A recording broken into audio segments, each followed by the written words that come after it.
Faarsaa Daawit Faarsaa tokko. Namni gorsa hamootaatiin hin deddeebine yookaan karaa cubbamoota irraa hin dhaabbanne yookaan barcuma qoostotaa irraa hin teenye eebbifamaadha. Garuu inni seera Waaqayyootti ni gammada. Seera isaas halkaniif guyyaa irra deddeebi'ee itti yaada. Inni akkuma muka qarqara bishaanii yaa'u dhaabame yeroo isaatti ija isaa kennu kan baalli isaa hin coollagneeti. Waan inni hojjetu hundinuu ni tolaafi. Hamoonni garuu akkana miti.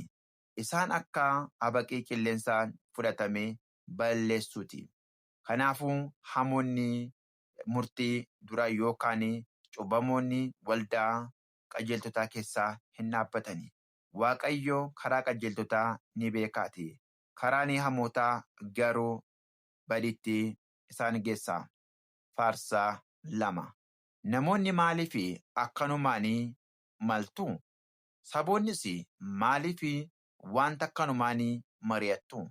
Mootonni lafaa ka'anii bulchitoonnis Waaqayyoo fi masii isaaniitti mormuu fi walitti qabamani.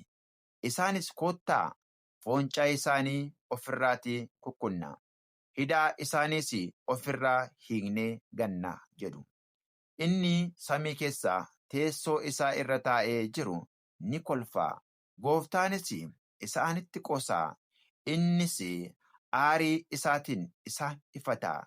Dheekkamsa isaatiinis isaan naasisaa.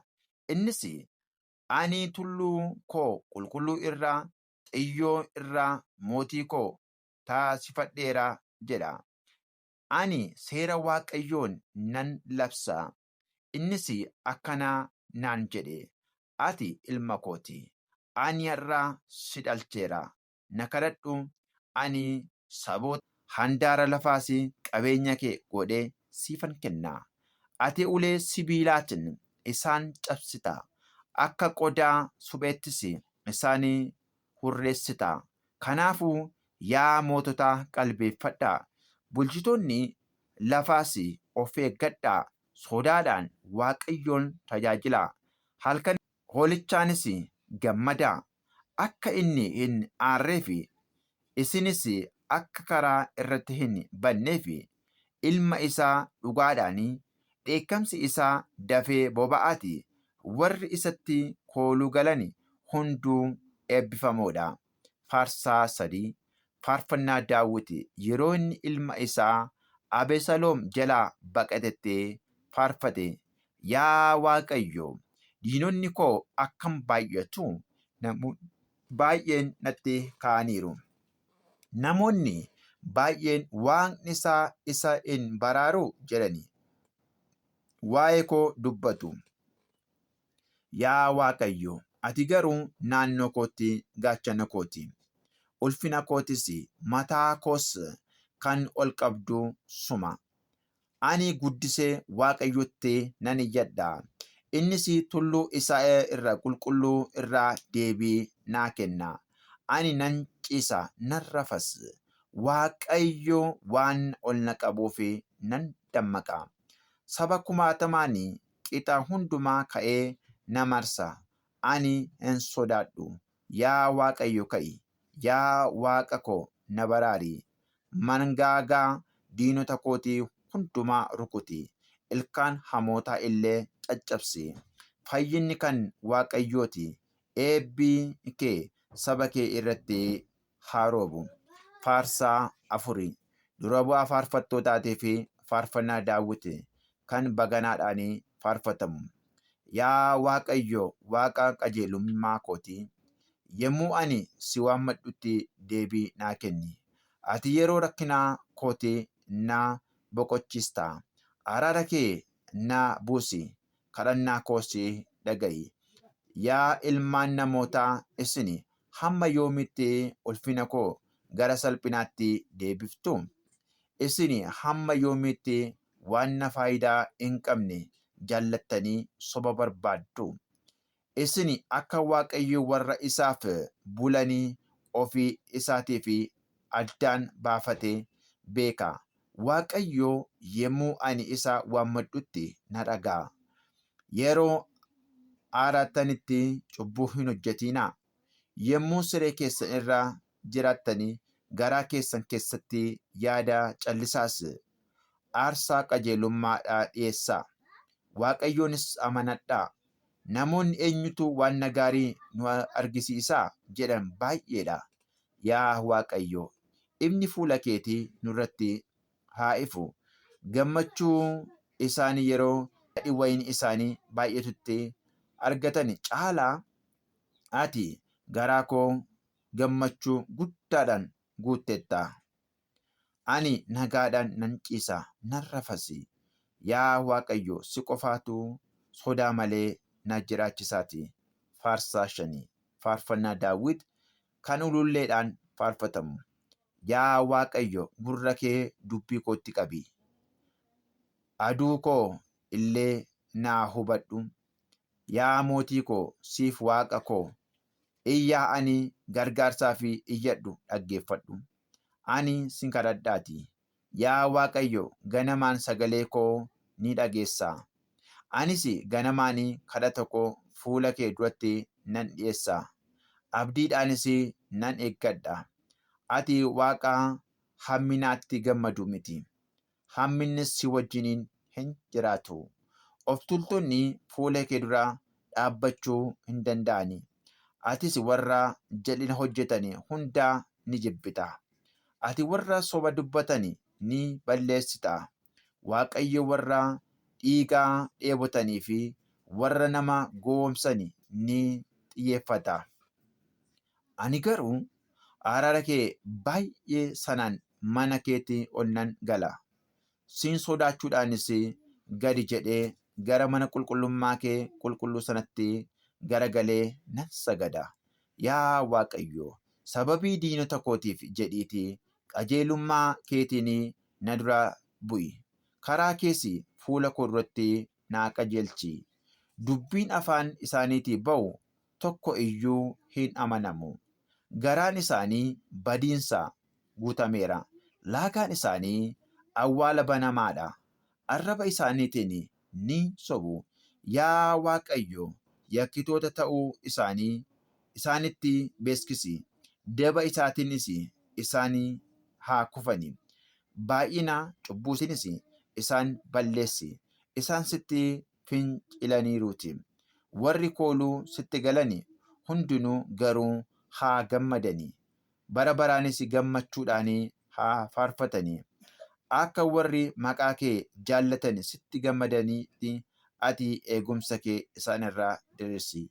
Yaa Waaqayyo, ati qajeeltota ni eebbiftaatii. Akka gaachanaattis surraa keetti isaanii ni marsita. Faarsaa 6 duraa bu'aa faarfattootaatii fi faarfannaa baganaadhaan faarfatamu. Faarfannaa Daawit kan akka sirnaa shamaniitti faarfatamu. Yaa Waaqayyo, aarii keetiin na hin ifatin yookaan dheekkamsa keetiin na hin adabin. Na gargaarteettaati. Yaa Waaqayyo, narratti araarami. Lafeen koo jeeqameeraati. Yaa Waaqayyo, na fayyisi. Lubbuu koo akka malee jeeqameeraati. Kun hamma yoomiitti? Yaa Waaqayyo, hamma yoomiitti? Yaa Waaqayyo, deebi'iitii lubbuu koo oolchi. Araara keetiif jedhiitii na fayyisi. Namni du'e si hin yaadatu. Si'ool keessattis eenyutu si galateeffata? Ani aaduu kootiin bututeera. Halkan hundaa boo'ichaan siree koo nan dhiqa. Imimmaaniinis iddoo ciisicha koo nan tortorsa. Ejji koo gaddaan fajajeera. Sababii diinota koo hundumaatiis dadhabeera. Warri hamaa hojjettan hunduu narraa fagaadhaa. Waaqayyo sagalee boo'icha koo dhagaheeraati. Waaqayyo waammata koo dhagaheera. Waaqayyo kadhannaa koo ni fudhata. Diinonni koo hundinuu haa qaana'ani. Akka malees haa rifatani. Qaanii tasaatiinis ofirraa haa garagalani. Faarsaa 7 Shiggaayyoonni Daawit kan inni waa'ee Kuush namicha gosa Biniyaamiif jedhee Waaqayyoon faarfate. Yaa Waaqayyo Waaqa koo, ani kooluu sitti galeera. warra na ari'atanii hunda jalaa na baasi, na oolchisi. Yoo kana achi isaanii yeroo namni na oolchu hin jirretti akka leenca na cicciratu na kukkutatus. Yaa Waaqayyo Waaqa koo, yoo ani waan kana godhee jiraadhe, yoo harka koo keessa yakki jiraate, yoo ani nama nagaadhaan na wajjin jiraatutti hamaa hojjedhee jiraadhe, yookaan yoo ani sababii malee diina koo saamee jiraadhe, diinni koo ari'ee na haa qabatu. Jireenya koo lafatti haa dhidhiitu. Ulfina koos awwaara keessaa haa buusu. Yaa Waaqayyo aarii keetiin ka'i. Dheekkamsaan diinota kootti ka'i. Yaa Waaqayyo koo, anaaf dammaqi. Murtii qajeelaa labsi. Yaa'ii namootaa naannoo keetiitti walitti haa qabamu. Atis ol gubbaadhaa isaanii bulchi. Waaqayyo sobootaa fi murtii haa kennu. Namoota sobanittis murtii isaa haa argisiisu. Saboota isaatiif immoo dhugaa haa kennu. Yaa Waaqayyo akka qajeelummaa kootiitti, akka amanamummaa koottis naa murteessi. Yaa Waaqa qajeelaa, kan yaadaa fi garaa namaa qoratu, fincila hamootaa balleessi. Qajeeltota immoo jabeessii dhaabi. Gaachanni yoo Waaqni inni gara toleeyyii ni oolcha. Waaqni abbaa murtii qajeelaadha. Inni Waaqa guyyaa hunda dheekkamsa isaa mul'isudha. Yoo namni qalbii jijjiirrachuu baate, inni goraadee isaa ni qarata. Iddaa isaas dabsee qopheeffata. Inni meeshaa nama ajjeesu qopheeffateera. Xiyya boba'us ni qopheeffata. Kunoo, namni hamaa hamminaan ulfaa'a. Jal'ina garaatti baata. Sobas ni dhala. Inni gadi fageessaa boolla qotee boolla qopheesse sana keessaa ni bu'a. Dabni isaa matuma isaatti deebi'a. Jal'ina isaas gubbaa mataa isaa irraa bu'a. Qajeelummaa isaatiifis Waaqayyoo nan galateeffadha. Maqaa Waaqayyoo Waaqa waan hundaa olis faarfannaadhaan nan jajadha. Faarsaa 8. Duroo bu'aa faarfattootaa fi faarfannaa Daawit kan gitiittiidhaan faarfatamu. Yaa Waaqayyo Gooftaa keenya, maqaan kee lafa hundaatti akkuma ulfina qabeessaa, ati ulfina kee samiiwwan irratti diriirsitetta. Sababii diinota keetii fi amajaajii fi nama haaloo baafatu afaan qabachiisuuf jettee, afaan daa'immaniitii fi mucoolii harma hodhan irraa galata qopheessitetta. Yemmuu ani hojii quba keetii samiiwwan kee ijaa fi ji'aa fi urjiileen ati hundeessite ilaalutti akka ati isaaf yaadduu fi namni maali? Akka isaaf dhimmituufis ilmi namaa maali? Ati xiqqoo ishee of keetii gadi isa goote. Ulfinaaf kabajaan isa gonfite. Hojii harka keetiitti irratti bulchaa isa goote. Waan hundas miilla isaa jalaa galchite. Bushaayee fi loon hunda, bineensota bosonaas, simbirroota samii irraa, qurxummii galaanaa waan daandii galaanaatiin darbu hundas miilla isaa jala galchite. Yaa Waaqayyo Gooftaa keenya, maqaa kee lafa hundumaa irratti akkuma ulfina qabeessaati. Faarsaa 9. Dura bu'aa faarfattootaatii fi yeedaloo du'a ilmaa jedhamu faarfannaa Daawit. Yaa Waaqayyo, ani garaa koo guutuudhaan sin galateeffadha. Waa'ee dinqii kee hundumaafis nan odeessa. Ani sittan gammada, nan ililchas. Yaa Waaqa waan hundaa olii, faarfannaadhaan maqaa kee nan jajadha. Diinonni koo dugdaa duubatti ni deebi'u, ni gufatu. Fuula kee duratti ni badu. Mirga koo fi dhimma koo qabattee taati. Ati murtii qajeelaa kennaa teessoo kee irraa teessisteetta. Saboota ifattee hamootas balleessiteetta. Maqaa isaanis bara hamma baraatti haa qaraxamu. Diinonni badiinsi bara baraatiin balleeffamu. Ati magaalaawwan isaanii bubbuqsiteetta. Seenaa isaanii barbadeessiteetta. Waaqayyo garuu bara baraanii ni mo'a. Teessoo isaas murteedhaaf dhaabeera. Inni qajeelummaadhaan addunyaadhaaf murtee ni kenna. Saboota murtii qajeelaadhaan ni bulcha. Waaqayyo warra cunqurfamaniif irkoodha. Yeroo rakkinaattis da'oodha. Warri maqaa kee beekanii si amanatu. Yaa Waaqayyo, ati warra si barbaadan gattee hin beektuuti. Waaqayyo isaa xiyyoo irraa jiraatu faarfannaadhaan jajadhaa. Hojii isaa illee saboota keessatti labsaa. Inni haaloo dhiiga baasu sunis isaan yaadataniiti. Iyyaa warra dhiphatanis hin irraanfatu. Yaa Waaqayyo, hammam akka diinonni koo na ari'atan ilaali. Anaaf araaramiti. Afaan koo boolla du'aa keessaatii naa baasi. Kunis ani karaa intala yookaan xiyyoo irratti akka galata kee labsuu fi fayyisuu keettis baay'isee gammaduuf. Saboonni boolla qotan keessaa bu'ani. Miilli isaanis kiyyoodhumaan isaan dhoksaniin qabame. Waaqayyo murtii qajeelaa kennuudhaan beekama. Hamoonni garuu hojii harka isaaniitiinis kiyyoo seenu. Namoonni hamoonni warri Waaqa irraanfatanii hundinuu Si'oolitti gadi bu'u. Rakkattoonni garuu yoomiyyuu hin irraanfatamani. Badii hiyyeessis bara baraatiin ni badu. Yaa Waaqayyo ka'i. Jilbi namaa hin mul'atu. Fuula kee durattis saboota amareetani. Yaa Waaqayyo, sodaa isaanitti buusi. Saboonnis akka namummaa ta'anii haa beekamani. Faarsaa 10. Yaa Waaqayyo, ati maaliif achi fagaattee dhaabbattaa? Yeroo rakkinaattis maaliif of dhoksitaa? Namni hamaan of tuulummaa isaatiinis hiyyeessaa adamsa.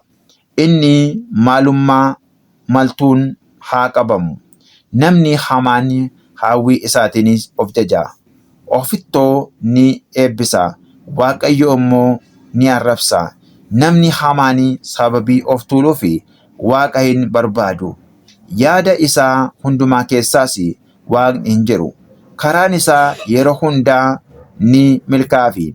Inni of tuulaa seera keessa irraa of fagoodha. Diinota isaa hundatti tuffiidhaan kumadhu. Inni waan na oolchuu fi na sodaachisuuf hin jiru. Rakkinaa fi gonkumaa na hin argatu ofiin jedha. Afaan isaa abaarsaa sobaa fi doorsisaan guutameera.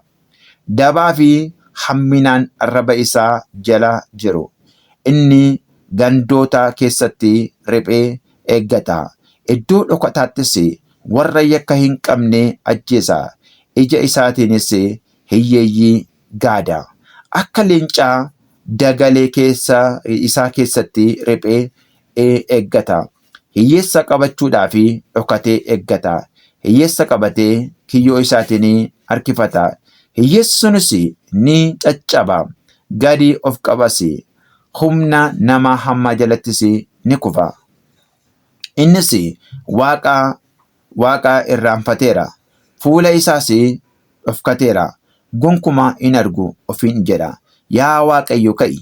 Yaa Waaqa, harka kee ol kaafadhu. Rakkataas hin dagatin.